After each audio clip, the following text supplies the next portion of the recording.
আসসালামু আলাইকুম বন্ধুরা, কেমন আছেন আপনারা? আপনার দোয়া আমি ভালো আছি। তো বন্ধুরা, আজকে ডিম রান্নাটা আপনাদের সাথে শেয়ার করবো কীভাবে রান্না করতেছি। এদিকে পেঁয়াজ রসুন আদা বাটা আর এদিকে দুটো তেজপাতা দিয়ে দিছি। বন্ধুরা, এখন আমি সব মশলা দিকে রাখছি, মশলাগুলো দিয়ে দিব। মাংস মশলা, হলুদ মরিচ লবণ। বন্ধুরা, আমার মশলা কষানিটা হয়ে গেছে, এখন আলুটা দিয়ে দিব।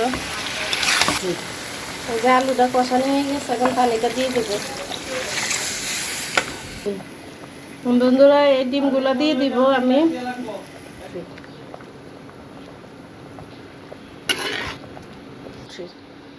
বন্ধুরা, এই যে আমার ডিম তরকারিটা হয়ে গেছে।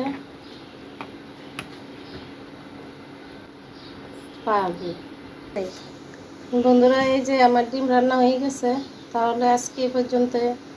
আল্লাহ হাফেজ।